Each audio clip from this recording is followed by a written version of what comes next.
예, 안녕하십니까. 예, 좌우 지체들에게 우리 함께 또 인사 말씀드리겠습니다. 서로 사랑하고 축복합니다. 네, 사랑하고 축복합니다. 아멘. 예. 오늘은 전도서 10장 말씀을 여러분과 함께 나누려고 합니다. 전도서 주제는 이렇게 물어보면 항상 기억나는 주제가 딱 하나죠. 전도서 뭐가 기억에 났습니까? 그러면 헛되고 헛되니 모든 것이 헛되도다. 근데 그게 아니라고 누누이 얘기하는데도 불구하고 이 얘기를 하고 나면은 이제 잘못된 해석이 바로 이어집니다. 공부하면 뭐하나, 인생 열심히 살면 뭐하나, 어차피 헛된 인생인데 마음대로 살고 게으르게 살자, 자꾸 이렇게 연상이 되나 봐요. 그게 아니라고 누누이 지난 9장까지 얘기했음에도 불구하고 그렇게 생각이 됩니다. 근데 그동안 이 얘기의 핵심은 뭐냐면, 헛된데 뭐가 헛되냐면 나 중심으로 사는 것이 헛되고 내 욕심 채우려고 사는 것이 헛되다는 표현입니다. 하나님께 꽉 붙들려서 하는 것이야말로 진정한 가치가 있고 내 중심으로 사는 것만이 진짜 헛되다라는 표현이 지난 1장부터 9장까지 있었던 얘기인데, 자꾸 기억에 남는 것은 그래서 다 헛되다는 거 아니냐, 그냥 기승전 헛되다, 이렇게 해석하기 쉽습니다. 오늘은 그러면 모든 것이 헛되다고 얘기했는데 아주 작은 것, 얼마나 작은 것을 저희가 집중하는 것이 되게 중요한지에 대해서 오늘 얘기하려고 합니다. 어떻게 보면 오늘 이야기는 분위기가 잠언 분위기로 확 넘어갑니다. 전도서 분위기가 아니라 잠언 분위기에 가깝습니다. 네, 오늘 성경 말씀 다시 한번 좀 한 목소리 좀 읽었으면 좋겠습니다. 1절부터 4절까지 말씀인데요. 화면에 좀 나온 걸 보고 같이 읽겠습니다. 시작. 죽은 파리들이 향기름을 악취가 나게 만드는 것 같이 적은 우매가 지혜와 존귀를 난처하게 만드니라. 지혜자의 마음은 오른쪽에 있고 우매자의 마음은 왼쪽에 있느니라. 우매한 자는 길을 갈 때에도 지혜가 부족하여 각 사람에게 자기가 우매함을 말하느니라. 주권자가 내게 분을 일으키거든 너는 내 자리를 떠나지 말라. 공손함이 큰 허물을 용서받게 하느니라. 아멘. 1절에 재미난 표현이 나와요. 비싼 향수에 파리 한 마리가 죽어서 딱 빠지면 악취가 생겨서 그 향수를 다 버리게 된다는 겁니다. 아주 맛있는 요리에 잘못된 오물이 딱 하나 빠지면 그 건져내시고 드세요? 아니면 버리세요? 버려야죠. 아무리 맛있는 진미도 오염물질이 들어가면 다 버려야죠. 근데 옛날에 우리 어르신들 분들 그게 아까워갖고 먹어야죠 하다가 탈나시고 뭐 이런 경우들 있으시잖아요. 근데 결론은 작은 파리 하나가 빠져도 그걸 썩게 만들어서 결국 향수를 버리게 된다 얘기입니다. 이게 뭐냐면 아주 작은 잘못된 선택이 큰 전체를 다 곤란하게 만들 수 있다는 표현입니다. 파리 하나 맞기 힘들죠. 그리고 우리가 별거 아니라고 생각했던 거가 큰 판을 망칠 수도 있습니다. 서양 속담에 이런 말이 있습니다. 악마는 디테일에 있다. 또 신은 디테일에 있다. 화면에도 나올 텐데요. 영어로 하면은 The devil is in the detail, 그다음에 The God is in the detail 이렇게 돼 있어요. 그러니까 디테일은 뭐냐면 아주 작은 것. 디테일이 좋은데 하는 것은 아주 구체적인 상황들. 그러니까 구체적인 상황들이 잘 망쳐지면 거기에 악마가 들어있는 거랑 똑같고 뭐 이런 표현을 쓰는 겁니다. 이게 뭐냐면 여기는 영어로 디테일은 아주 구체적이고 작은 일을 얘기하는 건데, 우리가 흔히 아무리 쉬워 보이는 일도 업무를 가까이에서 가보면 숨겨져 있는 수많은 일도 있습니다. 그리고 자세히 살펴보지 않고 대충 그거 뭐 어려운 일이야 라고 맡겨서 해봤는데 가까이 보면은 나름대로 애로사항들이 있거든요. 근데 그것을 살펴보지 않으면 일이 꼬이게 되는 일들이 되게 많이 있다는 것입니다. 저희가 이제 결혼해갖고 이제 큰애를 출산을 했습니다. 출산하고 얼마 안 있어서 저희 아내 생일이 되었어요. 생일날 그래도 좀 놀러 가고 싶어갖고 어디 호텔도 예약하고 이제 영화관도 예약을 했습니다. 근데 우리 큰애가 아직 태어난 지 한 달도밖에 안 되는데 어디 맡겨놓을 거 없잖아요. 근데 우리 부모님께서 우리 큰 며느리 생일이니까 내가 맡아줄 테니 마음 놓고 나가서 놀아라. 그리고 외박도 해라. 그래서 허락을 받았습니다. 그러니까 아내가 이제 젖병에다가 이제 여기 알려주고 여기서 물을 데펴갖고 요만큼 먹이게 하시고요. 막 이렇게 설명을 다 해드렸습니다. 그 이제 드디어 해방이다라고 기쁜 마음으로 그 영화관도 가고 호텔도 예약하고 막 그래서 갔습니다. 근데 영화를 보는데 뭐 부재중 전화가 엄청나게 막 찍히는 거예요. 어머니 막 난리가 났어요. 난리. 이게 도대체 뭔 일일까? 걱정되는 거죠. 그때 영화관에서 또 받기도 뭐하고 그래서 영화가 끝난 다음에 전화를 해봤더니 애는 울어갖고 막 우는데 그러니까 젖병에 잠긴 거를 먹여도 먹지도 않고 막 운다는 거예요. 전후맥락 상을 살펴보니 그 젖병에 보면은 이렇게 작은 막을 이렇게 씌워놔갖고 이렇게 해도 안 빠지게 해놓은 게 있어요. 그러니까 그걸 열어놓고 그 막을 제거하고 물을 담고 뭐 이렇게 기타 등등 해야 되는데 그걸 모르셨던 거예요, 어머님이. 제가 잘 이해한 건지 모르겠네요. 예. 그러니까 시계도 반응을 합니다. 그래서 그러니까 그걸 젖병을 제거해야 되는 걸 몰라 설명을 제대로 다 안 해드린 거죠. 근데 그런 그냥 당연히 알 거라고 생각을 했던 거예요. 우리 아내도 그렇고 저도. 그게 뭐 별 문제가 안 될 거라 생각한 겁니다. 그러니까 다른 사람이 좋은 일 해준다고 했을 때 상당수 그게 꼬이는 거는 아주 구체적인 작은 데에 일이 틀어져서 전체가 망가져지는 경우들이 잘 있습니다. 그래서 작은 것을 놓치면 큰 것도 놓치게 되는 일들이 아주 비일비재해요. 인도나 네팔 같은 경우는 어린이가 많이 태어납니다. 근데 인도 네팔 지역에도 또 문제 중에 하나가 뭐냐면 어린애가 아까 태어난 지 얼마 안 돼가 일찍 사망하는 소위 말하는 영아 사망률이 되게 높습니다. 영아가 이제 태어난 지 얼마 안 된 애들이잖아요. 그래서 조사를 했습니다. 왜 인도 네팔 지역의 영아 사망률이 높은가 조사해봤더니 조산을 할 경우, 조산이라는 말이 뭔지 아시잖아요. 보통 우리 자녀가 9달 반 만에 출산을 해야 되는데 8달 만에 낳거나 7달 만에 낳는 것을 조산이라 합니다. 조산에 하는 경우에 그 체온의 애들이 떨어져 갖고 일찍 사망하게 되는 경우들이 비일비재하다는 것입니다. 그러니까 그 원인을 알게 됐어요. 우리나라 같은 선진국은 그에 대한 해법을 가지고 있죠. 어떻게 하면 되죠? 조산해서 문제가 생겼어요? 그럼 어떻게 하면 되죠? 인큐베이터에 넣으면 거의 100% 삽니다. 부모의 뱃속과 거의 유사한 환경이 제공이 되기 때문에 안전하고 체온 유지가 되면서 거의 100% 살아요. 그런데 소위 말하는 인도, 네팔 이런 지역에는 그런 인큐베이팅 시설이 잘 보급되어 있지 않기 때문에 이런 것이 문제가 되는 거죠. 그래서 미국 사람들이 영아 사망률이 높다니까 이 문제를 해결해 주자. 그 측은지심으로 해서 이 문제를 해결해 주려고 어떤 해법을 냈냐. 이 지역에 인큐베이터가 부족하니 인큐베이터를 많이 보급해 주라고 결정 내렸습니다. 그러니까 큰 돈을 모아갖고 인큐베이터를 대량으로 인도 네팔에 막 보냈어요. 그러면 1, 2년 지났습니다. 당연히 무엇을 기대했겠습니까? 영아 사망률이 엄청나게 떨어졌을 거라 기대하고 이제 딱 봤더니 뚜껑을 열어본 결과 영아 사망률이 하나도 안 떨어졌어요. 그럼 또 조사를 한 거죠. 왜 이런 일이 생겼을까 조사를 했더니 특히 네팔 지역에 문제가 있는 거예요. 첫 번째, 뭐가 문제냐? 정전이 잦아. 평균 정전 시간 12시간. 그러니까 껐다 켰다 해야 되는 거예요.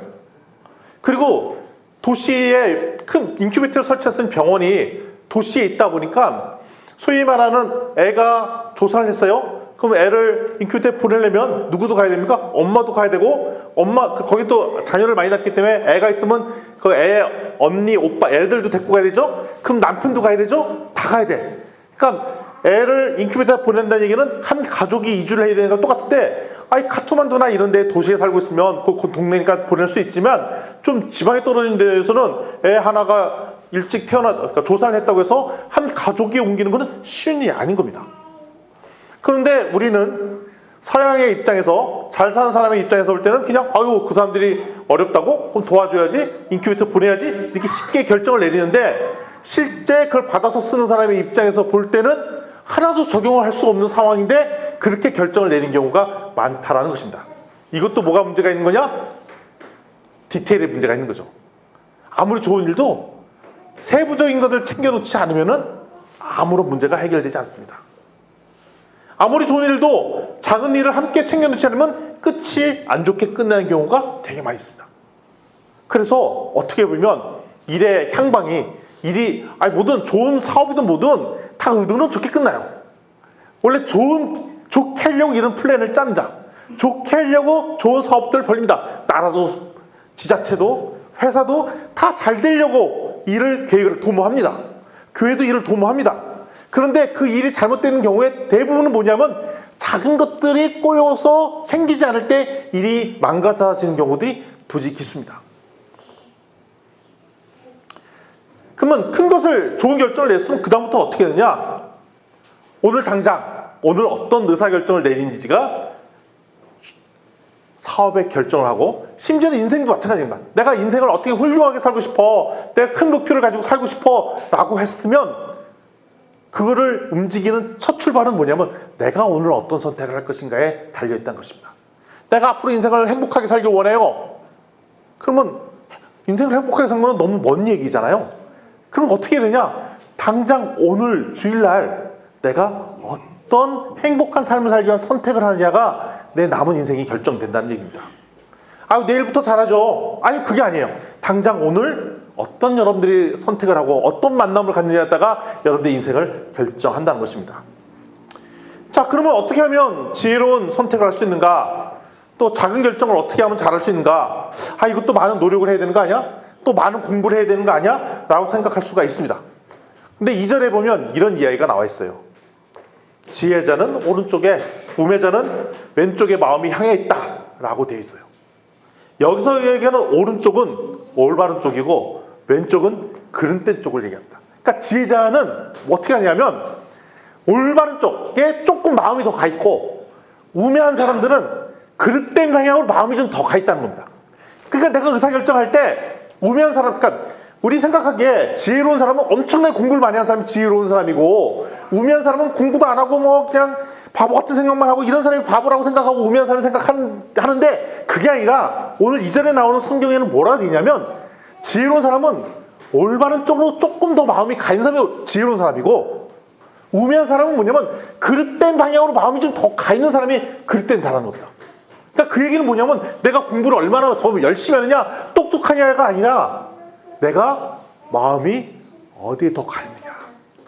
여러분들은 지금 어디에 더 마음이 가 있느냐 라고 물어보신 겁니다. 그렇게 따지면 지혜로운 사람과 지혜롭지 않은 사람은 출발점은 별 차이가 없어 보여요. 여러분 다 지혜로운 사람 되고 싶어 하죠. 우매한 자가 되고 싶은 사람 아무도 없습니다. 근데 지혜로운 사람과 우매자의 출발점은 거의 비슷합니다. 다르지 않습니다. 다 똑같습니다. 다만 올바른 선택을 더 많이 하는 사람이 지혜로운 자라는 겁니다.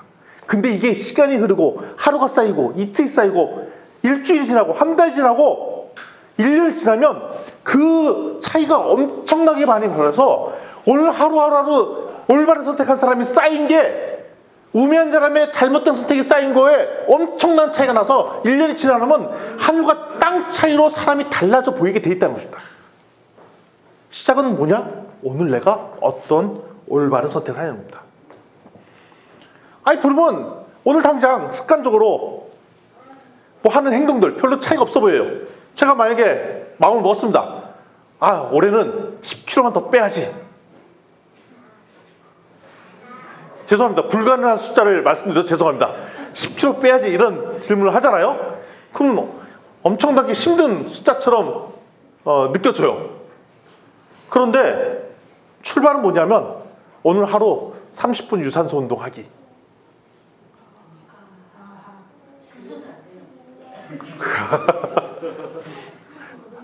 오늘 하루 그냥 30분 유산소 운동하기. 유산소 운동이나 이딴 게 아니라 그냥 땀이 좀 날 정도로 이렇게 도는 거죠. 남강 주변을 돌든지 망지산을 한번 올라갔다 내려오든지 뭐 이런 도는 거예요. 도는 거 30분 정도 도는 거. 어렵습니까? 그러면 그런 목표를 세우지 마십시오. 차라리 10kg 빼겠다는 목표는 세우지 마시고, 내가 10kg 빼겠다는 목표를 세우면 간단합니다. 10kg 빼겠다는 목표는 되게 어렵고 아주 먼 산처럼 느껴지는데, 그게 아니라 내가 오늘 아침에 일어나서 30분만 동네를 산책해서 땀을 흘려야지. 그게 하루가 쌓이고 이틀 쌓이고 일주일이 되고 한 달이 되고 1년이 되면은 그 결과물로 10kg가 빠져 있다는 것입니다. 우리 교회에서 상당히 좋은 올바른 선택들을 하고 있습니다. 최근에 우리 안 하던 것들을 하고 있어요. 최근에 막 청년들이 막 새벽 기도를 가겠다고 막 그러지 않나. 그다음에 성경을 필사를 하겠다고 하지 않나. 지난주에 말씀을 드려서 알겠지만 이것이 얼마나 오래 갈지 잘 모르죠. 잘 몰라요. 얼마나 오래 갈지. 그렇지만 이게 무서운 게 때로 한다는 게 무서워요. 그러니까 나는 작심삼일 그 말을 들으시지만 또 작심삼일한 다른 사람이 또 결단을 하고 하면 아유 나도 그만두려는데 제가 한다니까 나도 억지로 한다고 하고 옆에서 한다니까 또 억지로 한다고 하고 교회에서 책을 사준다니까 억지로 한다고 하고 교회 어르신도 한다니까 나도 억지로 하다 보니까 내가 작심삼일을 멈췄다가 다시 시작하고 이런 게 있어요. 옆에 바람잡이도 있고 뭐 그렇게 이야기하고 그러니까 얼떨결에 해서 쌓이는 거가 1년이 지나고 2년이 지나면 강력한 무기로 바뀐다는 것입니다. 우리 이런 얘기 금방 하죠. 아, 난 평생 기도와 말씀으로 살아야지. 이거 어려운 얘기죠, 사실. 새벽을 깨우며 기도와 말씀으로 인사를 탁 드리고 막 이래야지. 어려운 얘기예요. 나는 올해 반드시 성경 일독하고 일독이 뭐야, 2독, 10독 해야지. 막 이런 사람도 있어요. 어려운 이야기죠. 깊은 기도의 삶을 전도 10명 하고 단기 성경 오래 꼭 가고 이런 목표를 세우는 건 되게 어려운 일입니다. 아예 시작도 못하게 만들죠. 그런데 그냥 출발점이 내가 아침에 일어나면 성경 한 장 보고 한 장 보면서 들었던 생각을 좀 깊이 생각하고 이때 들은 마음이 있으면 하나님께 한 말 좀 해봐야지. 요 걸리는 시간 10분. 요러면 요 정도는 내가 할 수도 있을 것 같은 생각이 들어요. 성경 한 장 읽고 내가 들은 생각 다시 한번 깊이 생각하고 이럴 때 하나님께 기도할 마음이 있으면 기도하고 아님 말고 이거 매일매일 해봐야지. 이거는 또 다른 얘기가 생겨요. 근데 어느 날 갑자기 한 장을 읽었는데 하나님께서 또 감동을 주세요. 한 장 읽었던 게 2장을 읽고 원래 10분만 가려고 했는데 10분 하는 게 지겹지가 않아서 20분 하고 뭐 그럴 수도 있잖아요. 매일 그렇다는 게 아니라. 그런데 이렇게 쌓이고 그러다가 간혹 가다가 오늘은 너무 은혜로운 이야기를 봤어. 그게 너무 감동이 됐어. 그래서 우리 같이 교회 동료 친구한테 이 얘기를 해줬어. 그랬더니 그 사람과 그걸 같이 은혜 받는 것 같아. 이걸 우리는 전문 용어로 뭐라 그러죠? 간증이라고 그러죠. 간증. 그러니까 간증을 하겠다고 마음먹으면 되게 어려운 건데 내가 오늘 받은 은혜 이랬던 것 같아. 그걸 그냥 좋아서 그냥 얘기했는데 간증이 됐고 이런 분위기가 점점 확산되고 하면 그게 뭐가 되냐? 교회의 문화가 달라져 있는 것입니다. 출발은 뭐 시작되냐? 그냥 아침에 일어나서 성경 한 장을 읽어야지. 출발이 나는 올해 일독을 하고 친구 10명을 전도하고 이게 아니라 그리고 내가 오늘 받았던 은혜 중에 하나를 믿지 않는 내 친구한테 요 얘기는 꼭 내가 그 친구가 갑자기 생각났어. 이 성경 읽는 중간에. 그럼 그 친구한테 야 내가 오늘 읽었던 성경 중에 바로 네가 생각이 나더라. 그래서 내가 이 얘기를 해주고 싶어서 했어. 그때 그 친구가 그걸 듣더니 그래? 나도 한번 더 듣고 싶어. 그리고 나도 한번 니네 교회 가보면 어떨까? 그래서 우리 교회 다니게 되고 그런 애가 1명, 2명 쌓여서 10명이 되면은 또 10명이 전도가 되는 거예요. 근데 어떻게 보면은 출발점이 엄청나게 높으면 그걸 달성하기 쉽지 않은데 내 출발점이 아주 작은 선택, 하루에 의미로운 선택을 할 때는 인생이 달라질 수도 있다는 것입니다. 한 달이 지나면 습관이 되죠. 습관이 쌓이면 실력이 됩니다. 실력이 되면 그것을 가지고 영성이 깊어지는 훈련이 되는 것입니다. 아주 작은 잘못된 선택을 한 사람은 시간이 지나게 되면 드러나게 되어 있습니다. 옆 사람이 다 알게 돼요. 그러니까 영성은 속이지 못합니다. 그 사람이 어떤 삶을 살고 있는지 금방 드러나요. 3절에 보면 그 얘기가 나와 있어요. 뭐라고 되어 있냐면 어리석은 사람은 주변 사람이 다 알 수 있도록 본인 상태를 막 이야기하고 다닌다는 표현이 나옵니다. 그러니까 우매한 자는 자기를 그냥 냅둬도 자기 상태를 드러나게 얘기해요. 은혜롭지 않은 말을 얘기해요. 본인은 몰라도 다른 사람들은 저 사람 우매하다는 걸 다 알아요. 주변 사람이 다 알아요. 저 사람 상태가 안 좋다는 걸 다 알아요. 근데 그 상태 안 좋은 건 뭐가 쌓이냐? 하루 잘못된 선택이 쌓이면 우매한 자의 말을 하는 사람처럼 된다는 것입니다. 본인이 잘못되어 있는 것은 본인만 모르고 있어요. 그리고 본인 상태가 안 좋다는 걸 스스로 이야기하는 다른 꼴이 되죠.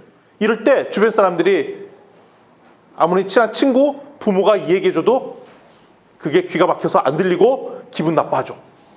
너 이거 잘못됐어 라고 하면 화가 납니다. 짜증냅니다. 분노합니다. 그리고 그런 얘기 해주면 알죠. 나도 알아.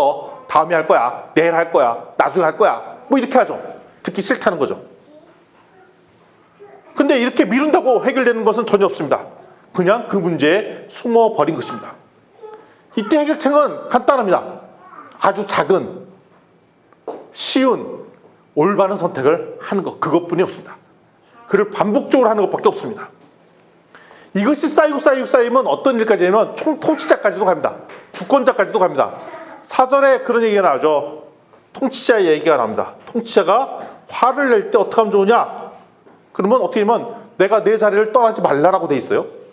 그리고 공손하게 하면 큰 허물을 용서받게 한다라고 되어 있습니다. 그 얘기는 뭐냐면 통치자가 있습니다. 나의 리더십이 있습니다. 리더십이 화가 났어요.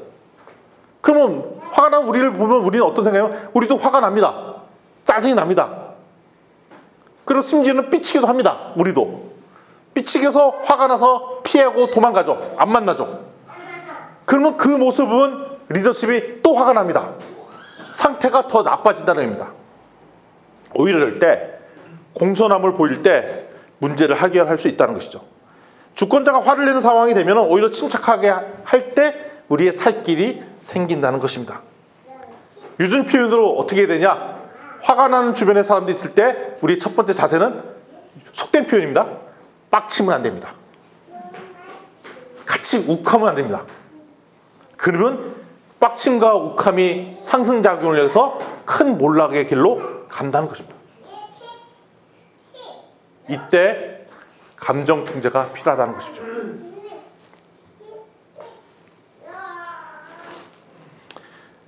가치업이 되면 더 뚜껑이 열리고 반대로 겸손하게 되면 공손해놓은 감정이 눕혀드리게 돼요.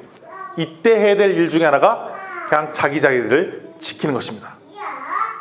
부모 자리를 지키고 자식의 자리를 지키고 외면하지 아니하고 자기가 직업에 있으면 그 직업의 자리를 지키는 것 피하지 아니하고 공손히 이름은 리더십의 주권자의 화가 누그러진다라고 표현되어 있습니다. 성경 말씀 더 읽어보겠습니다. 5절부터 7절 말씀입니다. 화면 띄워주시면 같이 읽겠습니다. 5절부터 7절입니다. 시작. 내가 해 아래서 한 가지 재난을 보았으니 곧 주권자에서 나온 허물이라. 우매한 자가 크게 높은 지위를 얻고 부자들이 낮은 지위에 앉는도다. 또 내가 보았으니 종들은 말을 타고 고관들은 종들처럼 땅에 걸어 다니는도다. 아멘. 일반 보통 사람들이 우매하면 그래도 미치는 영향이 작아요. 나 혼자 우매하면 되는데 시간이 지날 때는 내 지위가 올라갑니다. 회사에서도 지위가 올라가고 학교에서도 1학년, 2학년 되면 후배가 생기고 3학년 되면 후배가 더 많이 생기고 이럽니다. 시간이 지나면 다 그렇게 돼요. 그래 결혼하게 되면 아내도 있고 남편도 있고 자녀가 있습니다. 그러면 리더십을 발휘할 수 있는 시간이 지나면 생길 수밖에 없습니다. 근데 내가 나 혼자만 있고 내가 미치는 영향이 작을 때는 내가 우매해도 거기에 미치는 영향이 적으나 시간이 지나면 지날수록 내 지위가 올라가고 내 위치가 달라지기 때문에 자연스럽게 파급효과 미치는 나의 실수가 미치는 파급효과가 커집니다. 따라서 그 미치는 여파가 가장 큰 사람이 한 자리에 리더가 된 사람은 그 파급효과가 엄청나게 크죠. 통치자가 리더가 회사의 사장님이 기관의 장이 가족의 가장이 우매하면 어떤 일이 생기냐? 엉뚱한 사람들과 친하게 되고 엉뚱한 사람들을 한테 일을 맡기며 사람을 잘못 쓰는 일들이 생기기 시작합니다. 자기가 좋아하는 사람을 쓰는 거죠. 자기의 생각에 맞는 사람을 쓰는 겁니다. 사람을 보는 안목이 사라져 버리니 일을 부탁하거나 맡길 때 적임자가 아닌 사람들을 사용하게 됩니다. 그럼 어떤 일이 생기냐? 일이 꼬이죠. 문제를 풀 사람을 알아볼 눈이 없어 엉뚱한 사람한테 일을 맡겨서 일이 꼬이게 됩니다. 그랬더니 7절같이 세상의 순리가 어긋나는 일들이 생기게 됩니다. 그런 능력이 안 되는 사람이 세상을 다스리는 일이 생기고 또 그런 능력 있는 사람이 낮은 지위에 있게 되고 이렇게 막 일이 꼬이게 됩니다. 일을 엉망진창으로 만들어 보이게 됩니다. 따라서 우매한 자가 세상을 다스린다고 나타날 때 이 세상은 되게 혼란에 빠지게 될 수밖에 없는 것이죠. 따라서 우리는 어떤 사람과 관계를 맺고 있느냐가 되게 중요합니다. 특히 리더가 누구랑 만나는지 되게 중요합니다. 그 리더나 가장이나 이런 분들은 만드는 것이 시스템을 만듭니다. 회사마다 가족마다 문화를 만듭니다. 저희가 처갓집가 제가 명절 되면 이제 처갓집도 가고 우리 본가도 가잖아요. 노는 문화가 다릅니다. 우리 부모님 때 뭐 지금은 가진 않지만 옛날에 가보면 우리 집 문화는 명절 때 다 모여갖고 한 절반은 화투판, 절반은 윷놀이판, 또 절반은 또 바둑판, 이렇게 소위 말하는 뭐 인생이 별거 있냐, 다 이렇게 인생이 다 돈 먹고 돈 먹기 아니냐라는 걸로 해서 다른 판들이 주로 벌려지는 판들이 있습니다. 처가에 가면은 TV 보는 문화도 되어 있습니다. 그 문화가 별로 잘 형성되어 있지 않은 거죠. 근데 제가 아는 어느 집 가보면 명절 때마다 남자들이 다 모여갖고 족구하고 막 농구하는 이런 분위기도 있고요.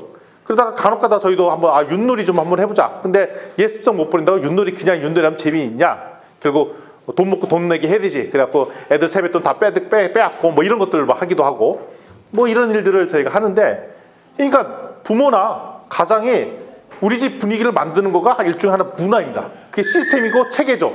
시스템과 체계를 만듭니다. 회사의 대표도 그 회사의 분위기와 시스템을 만듭니다. 나라의 장도 만듭니다. 지자체의 장도 만듭니다. 따라서 우리가 누구를 만나서 어떤 관계를 맺고 어떤 체제를 만드는 것이 다 시스템입니다.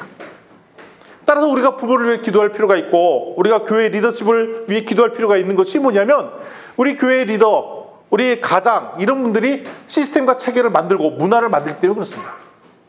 오늘 나오는 성경 구절에서는 리더십이 우매하면 아주 엉망진창인 시스템을 만들어서 결국 그걸로 몰락의 길을 가게 한다라고 기록되어 있는 것입니다. 따라서 우리는 회사의 장, 교회, 학교, 대통령 이런 분들을 위해서 기도해야 되는 이유가 여기에 있습니다. 여기가 핵심이기 때문에 그렇죠. 8절부터 11절 말씀 제가 대신 읽어드리겠습니다. 화면을 보여주십시오.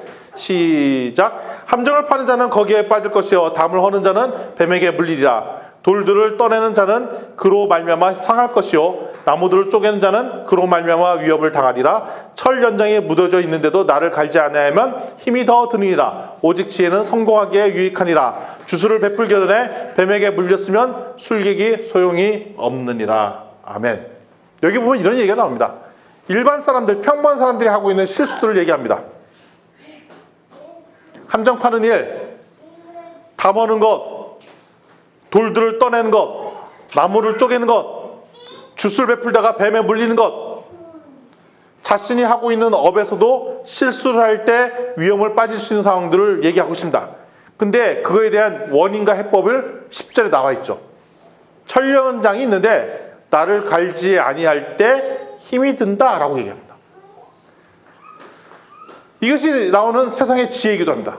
연장을 갈지 않으면 연장이 무뎌져서 힘이 들 수밖에 없다. 그래서 실수하게 된다라고 기록이 되어 있습니다. 따라서 우리가 세상에 있는 동안 우리가 공부를 해야 되고 내가 전문 기술이 있으면 그 기술을 단련해야 되고 날마다 훈련해야 되는 이유가 여기 있습니다.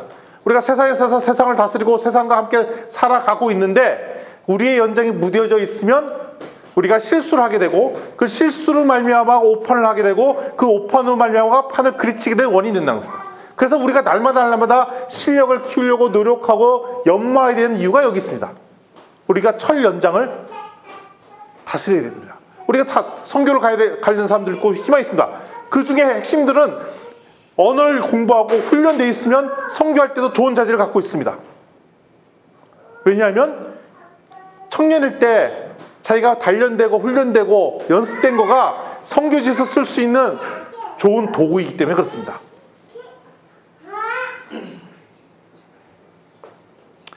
생산성을 높이기에 계속 준비하는 것과 이를 위해서 주력하는 것 매우 중요합니다. 조심하고 초심을 잃지 않는 것, 이게 되게 중요합니다. 그럼에도 불구하고 최고 종무가 망할 수도 있죠. 11절에 보면 주술사가 뱀을 다루다가 뱀에 물릴 수 있다. 그러면 꽝 된다 라고 표현되고 있다는 것입니다. 최근에 사건 사고가 많이 있었죠. 특별히 아파트 짓다가 그때 보면 막 조급함으로 빨리 뭔가 하려다가 초심을 잃어서 사고가 납니다. 공사 현장인 사람분들도 보면은 초심을 잃고 대충 하다가 사고가 나는 경우들이 되게 많이 있습니다. 프로야구를 예를 들면 지금 프로야구는 비시즌 때문에 프로야구 선수들이 내년을 준비하기 위해서 엄청나게 훈련합니다. 그래서 겨울 시즌에 2달 동안 열심히 웨이트 트레이닝도 하고 훈련을 하고 그러면은 1년 동안 경기를 뛸 수 있는 훈련과 트레이닝이 되는데 겨울에 훈련이 안 돼 있으면 1년 동안 경기를 뛸 수 없는 능력이 되고 심지어는 어떤 일이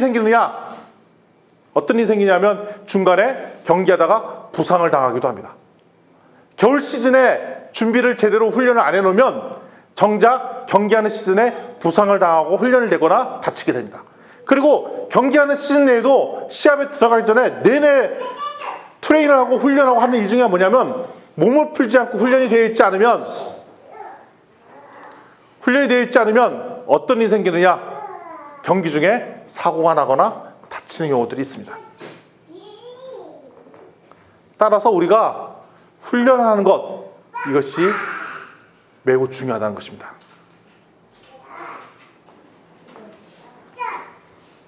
예, 우리가 영성을 갖기 쉽다면 어떻게 되느냐? 매일매일 성경을 읽는 것 되게 중요하고요. 기도하는 훈련하는 거 되게 중요하고요. 예배를 사모하는 훈련하는 거 매우 중요합니다. 그것이 되어 있지 않으면 흔들린다는 거죠.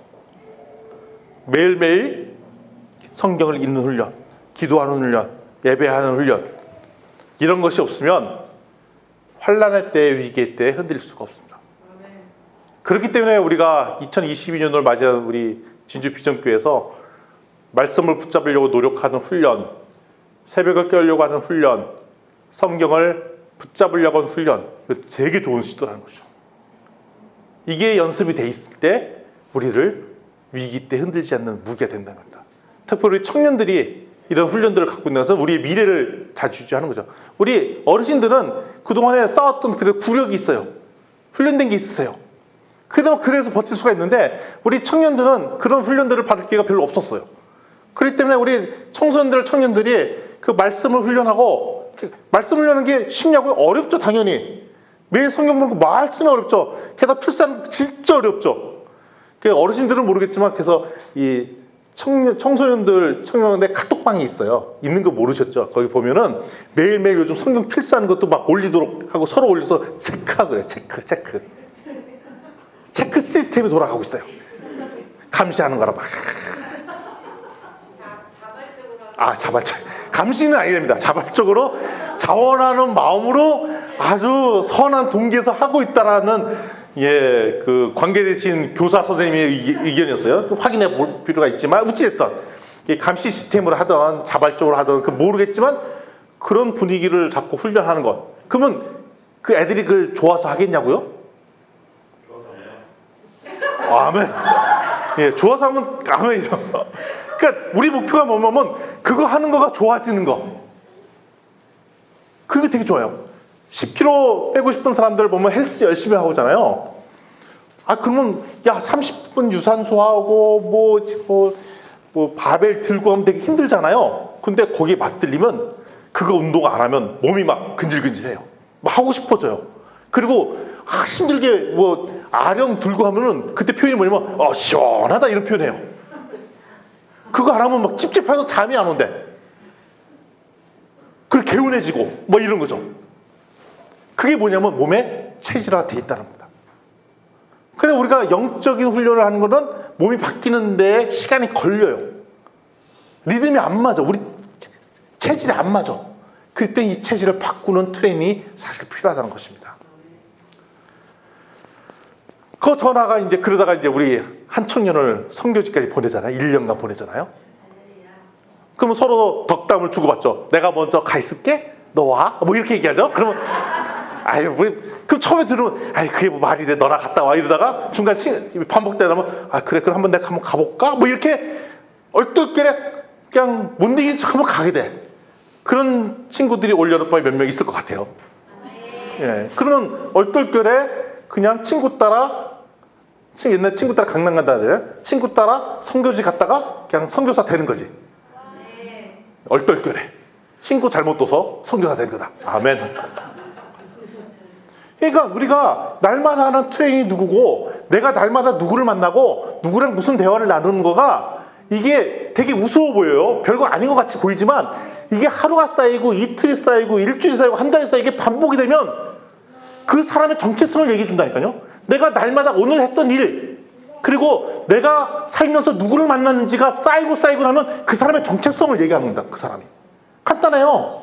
그 사람이 어떤 사람이야? 이 사람 친구 보면 안다고 그러죠. 그럼 이 사람이 친구 내가 내일 만나는 사람들이 그 사람이 좋으니까 만나는 거죠. 아, 내가 부자 되고 싶어요. 그럼 맨날 부자 되는 거 노하는 사람들만 만나겠죠.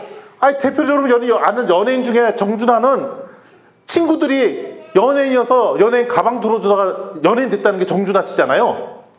정준하 씨가 왜 연예인 됐냐? 간단해요. 친구가 연예인이 많아서 연예인 된 거예요. 따라서 우리가 하나님 나라를 추구하기를 원해요. 그럼 우리 주변에 누가 더 많으면 돼?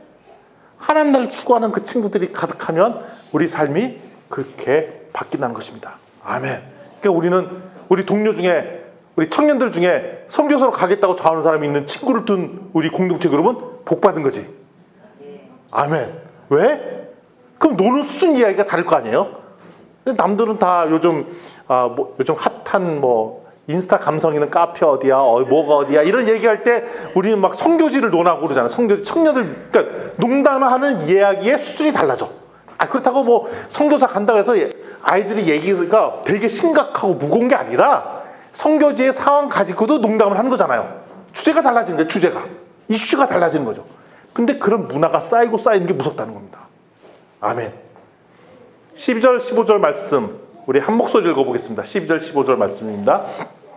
시작. 지혜자의 입의 말들은 은혜로우나 오매자들의 입술은 자기를 삼키나니 그의 입의 말들의 시작은 우매요 그의 입의 결말들은 심히 미친 것들이라. 우매한 자는 말을 많이 하거니와 사람은 장래를 알지 못하나니 나중에 일어날 일들을 누가 그에게 알리리요. 우매한 자들의 수고는 자신을 피곤하게 할 뿐이라. 그들은 성읍에 들어갈 줄도 알지 못함이니라. 아멘. 그런데 출발점이 있습니다. 출발점은 뭐냐면 말을 조심해야 되는 겁니다. 어떻게 조심하느냐? 우리 말을 바꿀 필요가 있는 겁니다. 12절에 그 얘기가 나와요. 지혜자는 어떻게 한다고? 은혜로운 말을 하는 거가 되게 중요해요. 우매한 자는 자기를 삼키는 말을 한대요.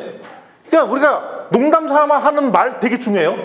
농담 삼아 하더라도 우리 쓰는 용어가 달라지면 그게 쌓여서 우리가 그런 사람이 되는 겁니다. 우리가 이야기를 친구 삼아 얘기할 때도 축복의 말을 해줘야 돼요.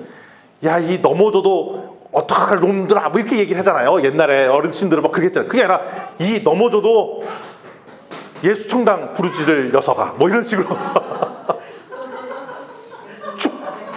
축복의 말로 저주의 말을 대체하고 이런 것들. 그러니까 축복의 말을 계속 해주는 거. 그게 쌓이는 거가 무섭다는 거죠. 근데 부정적인 말, 은혜롭지 않은 말을 쉽게 내뱉는 사람들이 있어요. 그게 쿨해 보이죠. 그리고 요즘 청소년들 보면 입이 되게 걸어요. 그런 표현이 쓰는 것이 학교에서 보편적이기 때문에 입이 걸어요. 그러니 우리 교회에서는 어떻게 해야 되냐? 그 문화를 180도 바꿔야죠. 우리의 말로 뭘로? 은혜를 입에 달고 사는 사람의 입으로 바꿔야죠. 그럼 어떻게 되냐? 우리의 입이 은혜로 바꿔지면 우리의 생각도 그렇게 바꿔지고 우리의 말 자체가 저주와 농담과 사람에게 덕이 되지 않는 말을 쌓으면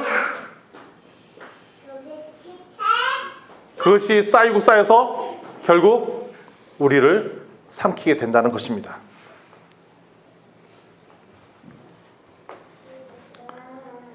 자, 유아인과 황정민이 나왔던 영화 중에 베테랑이라는 영화가 있습니다.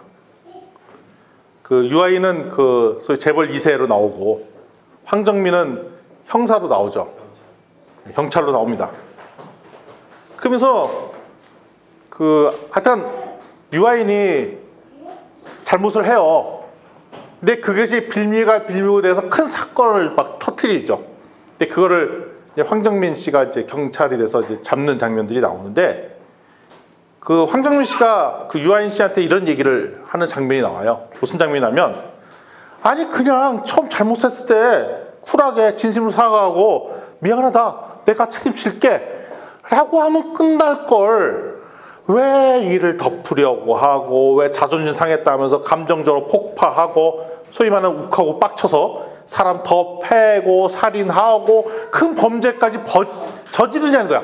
처음에 그거 했을 때 그냥 네가 그냥 인정하고 이해하고 그랬으면 됐을 걸 왜 이렇게 몰락하며 결국은 네가 몰락하게 길을 가느냐라고 얘기하는 장면이 나옵니다.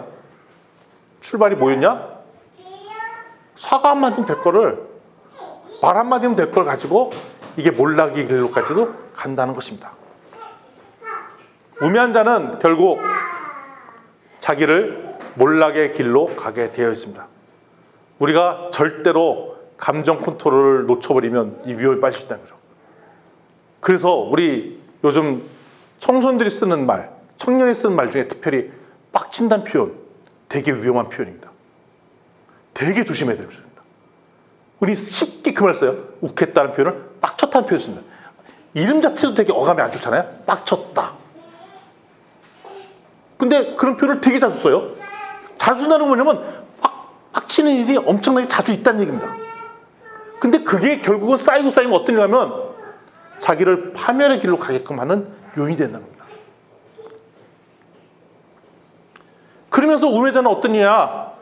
되게 바쁘고 수고스러운 일로 바쁘다 그러죠. 지혜롭지 않으니까 이게 중요한 것 같아서 이거 열심히 하고 저거 하고 열심히 하고, 소위 말하는 덕이 되지 않는 일에 바쁘니까 수고스럽고 자기를 피곤하게 만드는 것입니다. 이 세상 사는 게 피곤한 이유는 별 중요하지 않는, 하나님의 목적에 중요하지 않는 것에 몰입하고 있으니까 수고가 쌓이고 피로감이 가득한 것이죠. 하나님이 제일 가치 있다는 것만 집중하면 오히려 인생이 편할 텐데, 이것도 중요하다니까 이것도 해야 되고 저것도 중요하다 저것도 해야 되고, 그러니까 수고가 많고, 그 수고는 15절에 그러잖아요. 우매한 자의 수고는 누굴 피곤하게 만든다? 자기 자신을 피곤하게 만듭니다. 그래서 인생이 피곤한 거예요. 제가 최근에 한 2, 3주 동안 엄청 피곤했어요. 제가 뭐 학교에 여러 가지 과제 프로젝트를 하고 있는데 하다 보니까 이런 생각이 드는 거예요.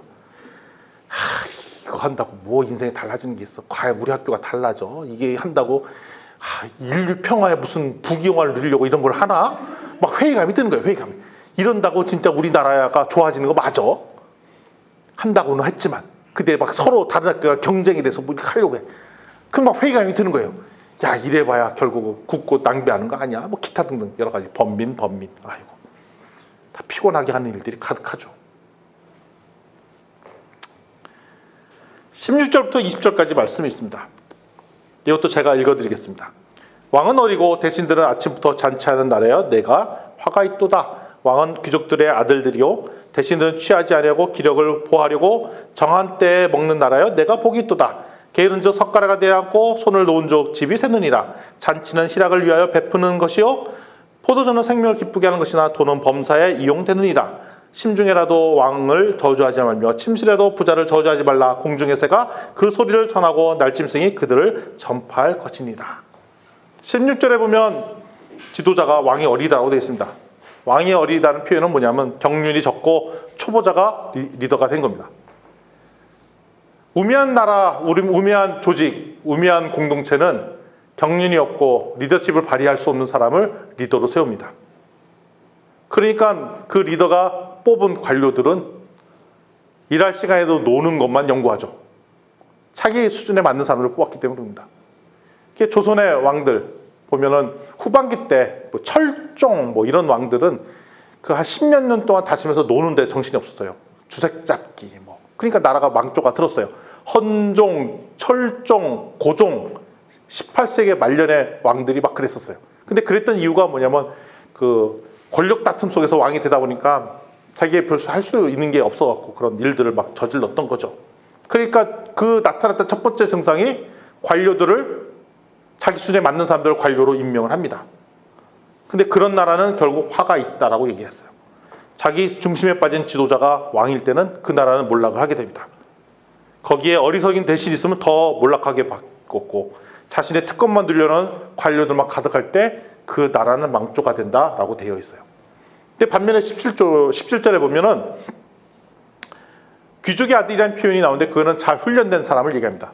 만약에 잘 훈련된 사람이 리더로 있고 그런 사람이 공동체의 장이고 그다음에 나라의 장일 때는 관료들이 제대로 일을 하고 거기 같이 있는 공동체 멤버들이 제대로 일을 한다는 것입니다. 그리고 몸에 필요한 만큼만 소비하는 나라가 돼서 건강한 나라가 된다라고 표현되어 있습니다. 18절에 보면 결국 게으른 나라는 망하게 되어 있습니다. 게으른 공동체는 망할 수밖에 없습니다. 우리 공동체가 게으르면 우리 공동체는 망합니다.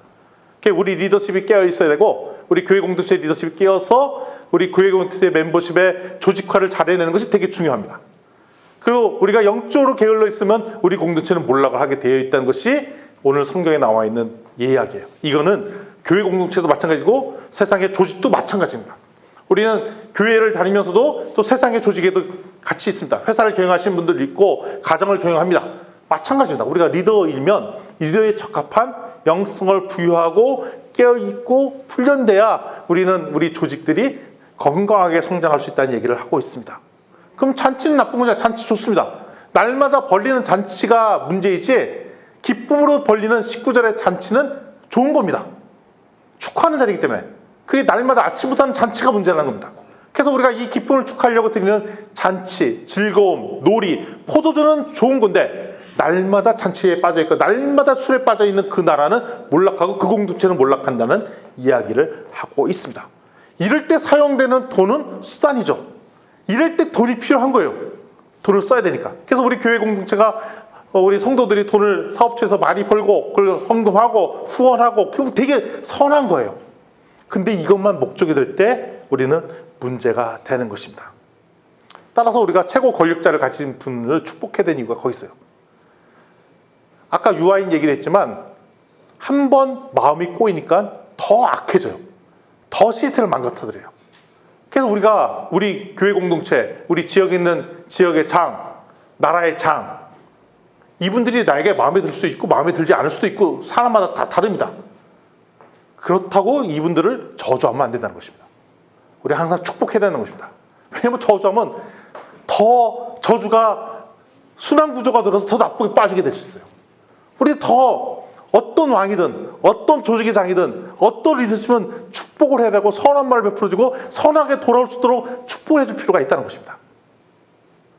다니엘과 서 친구는 적지에 빠져 있었지만 그 왕들을 축복을 했었어요. 그때는 축복을 받았어요.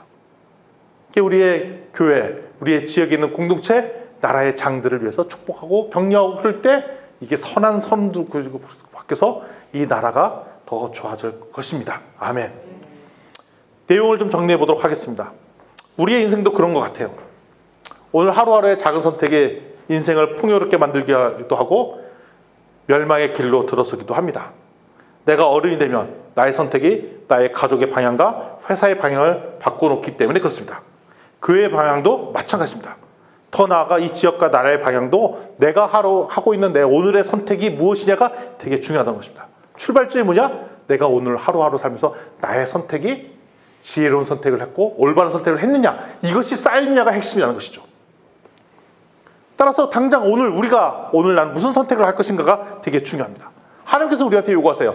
오늘도 올바른 선택을 하라고. 그릇된 선택을 줄이라고. 그릇된 선택을 아예 안 하기는 불가능해요. 왜냐하면 우리가 완벽하지 않기 때문에.